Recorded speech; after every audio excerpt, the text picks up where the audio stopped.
Hey, welcome to Graphic Policy Television, GPTV. I'm Brett. In my hands is Blackwater, a new graphic novel published by Holt and Company.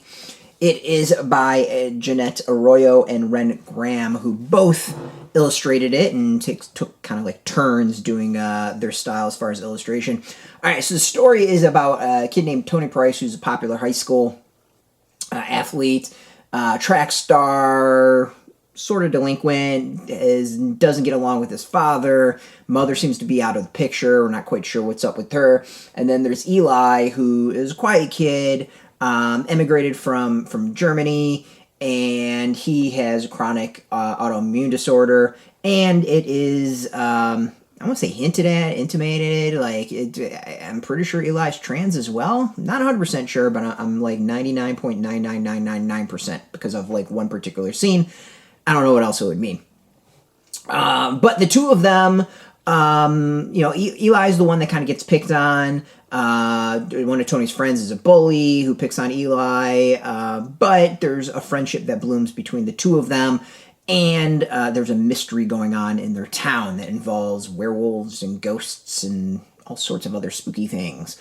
This is I think, a really solid graphic novel.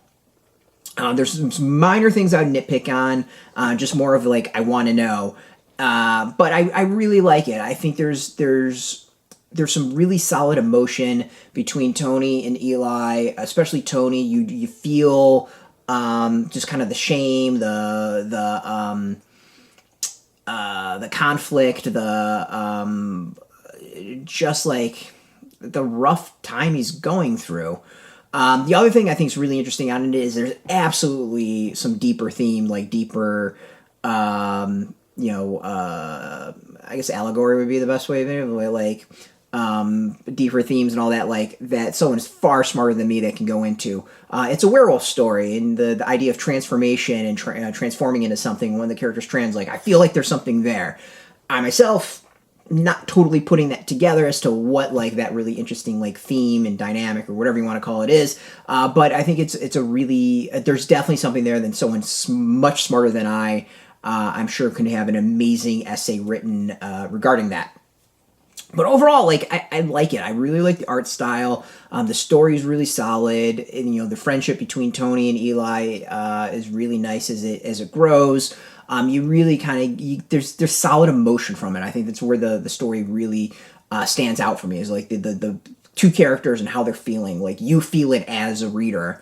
So my only knock at all is Eli has a chronic autoimmune disorder, and they never say what it is, or I'm just too stupid to pick up on what it is.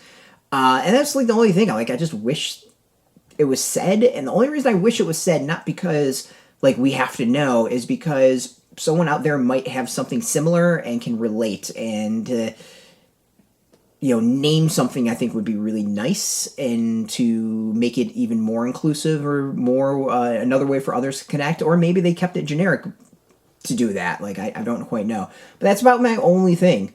But I like it. I really, really like it. The art's this like black and white and gray. Kind of feels like an old school television show because of that. But the art's a really interesting style. I don't know quite how to describe it. Very animated. Like I could easily see this being an animated film or like animated short. Just because the art style, like it's just what it reminds me of. And it's not a bad thing at all. I actually really, really dig the art style. I think it's cool. And the fact that the two trade off in between the I think it's every other chapter.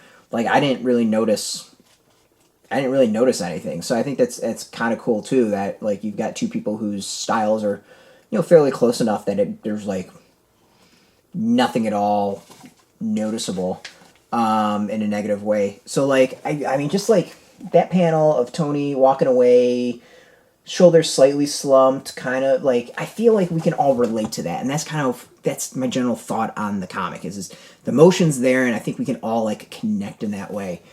Really good, great LGBT graphic novel. Even if you're not into like you're not looking for an LGBT story, it's just a good horror mystery that just has a romance in it. It's just solid. Like, it's really, really solid graphic novel. Like, I enjoyed it, and I'm hoping we get more. Like, it would be kind of fun to follow up on this. It leaves things very open ended, and I kind of want to. I want to see more. It's a good thing, right? Like, I want to see more. So yeah, you can go get this now. It's out in bookstores. It should be out in comic shops soon. But we got a link beneath this video. Put in your zip code, tell if a comic shop's near you. No shop, no problem. We do have some links where you can purchase your own. There'll be affiliate links, so you get a small percentage by doing that. It'll support our site, so thank you. And speaking of support, I want to thank Henry Holt and Company for hooking us up with the review copy. And of course, thank you all for watching. If you are into graphic novels, if you're into comics in general, check us out every single day at graphicpolicy.com. We're on Twitter, Facebook, YouTube, Tumblr, Instagram, and TikTok, all at Graphic Policy, keeping it nice and consistent. Until next time, keep reading those comics and keep it geeky.